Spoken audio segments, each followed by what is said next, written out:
Olá! Hoje em nosso trabalho nós iremos falar sobre a cultura do café, o qual pertence à família Rubiaceae e o gênero Coffee. O maior produtor de café do mundo é o Brasil, contendo em segundo lugar o Vietnã e o terceiro a Colômbia. O estado que mais produz café em território nacional é o estado de Minas Gerais, produzindo 33,6 milhões de sacas, contendo cada saca 60 quilogramas. Os tipos de café mais consumidos são o café arábica e o café conilon.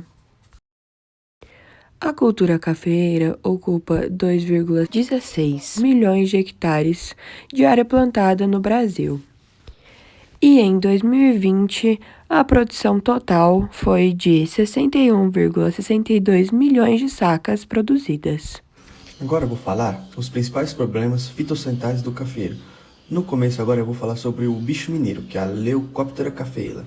Ela é uma mariposa pequena de coloração branca, possui um hábito noturno e seu ataque ocorre durante todo o ano, tendo um pico populacional entre os meses de outubro e junho.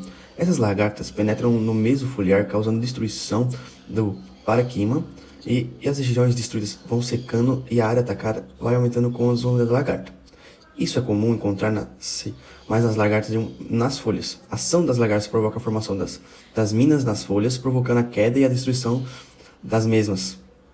Isso reduz a capacidade fitossanitária da planta, acarretando em diminuição da produção, e os sintomas são mais visíveis na parte alta da planta, onde se observa um grande desfolhamento quando o ataque é intenso. Agora eu vou falar sobre o ácaros. Esse ácaro vermelho é o Oligonichus illicis. É uma praga, sendo que os ataques mais intensos são observados no período seco. Com temperatura não muito baixa e os danos causados por essa praga são as folhas atacadas tornam-se bronzeadas e sem brilhos. Os ataques geralmente são em reboleiras e quanto mais severo provocam as quedas das folhas. Ácaro branco, o Polypogatoscenimus latus. Ataca tanto o cafeiro quanto as outras culturas, como soja, algodão, feijão, pimenta, tomate, abobrinha, goiaba e morango, entre outras. Esse seu ataque causa sérias perdas na produção da qualidade dos grãos de café. Um dos principais sintomas causados pelo ácaro branco é o escurecimento das folhas e enrolamento das bordas das folhas do café. Por final, o ácaro da leprosa ataca o cafeiro e as outras principais culturas, inclusive frutíferas, como mamoeiro, laranjeira, tangerina, limoeiro, entre outras.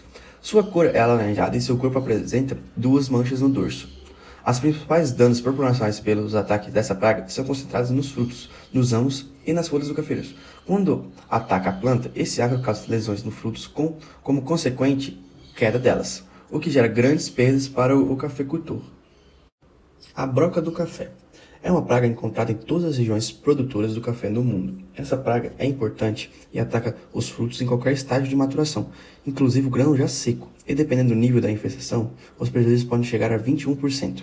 Além disso, a qualidade do café fica prejudicada, uma vez que as porcentagens dos grãos brocados e quebrados aumenta proporcionalmente o aumento da infestação das pragas, resultando num produto de tipo de valor comercial inferior.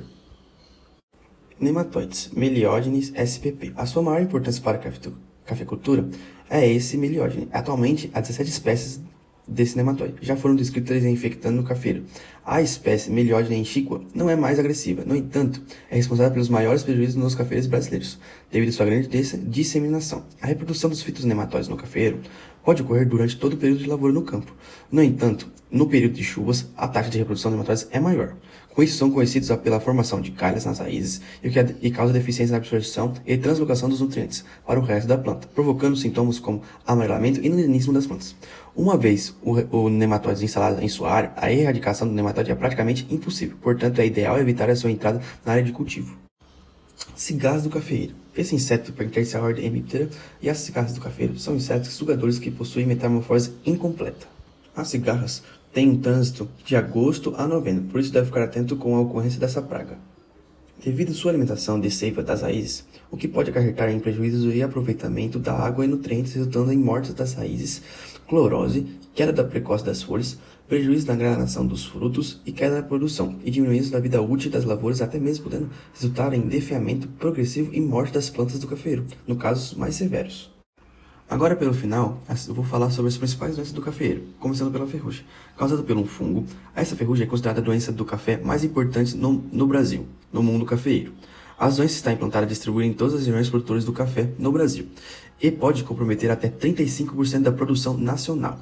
O sinal característico do fungo é a presença de massa pulvorenta de esporos de cor amarelada ou laranjada na face abaxial da folha, a qual correspondente uma mancha clorótica na face adaxial. E essa disseminação desses esporos ocorre principalmente pelo vento e respingos de água da chuva. Essa doença inicialmente ataca as folhas na saída do café.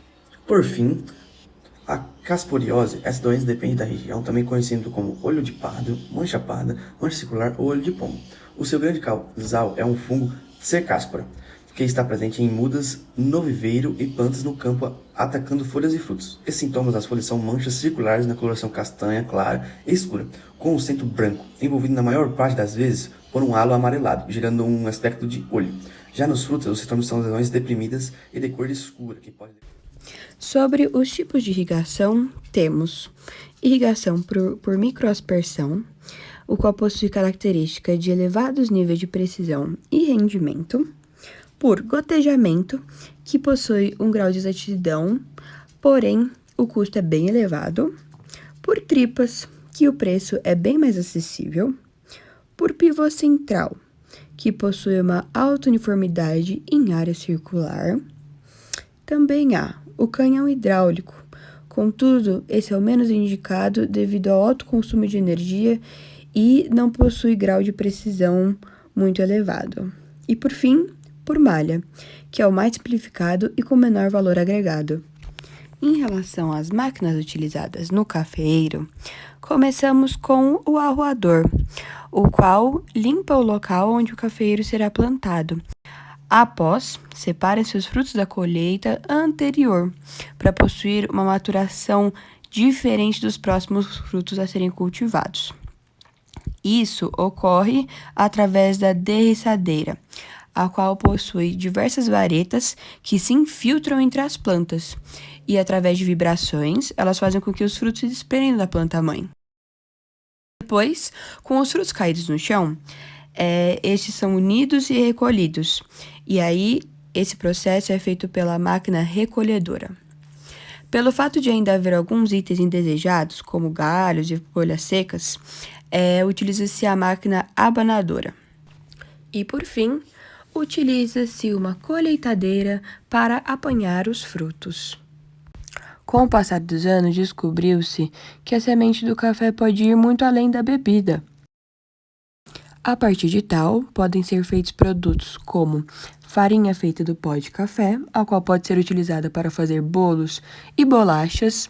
Há também a realização de produtos farmacêuticos a partir do café, pois o mesmo possui caracteres nutritivos, hidratantes e antioxidantes.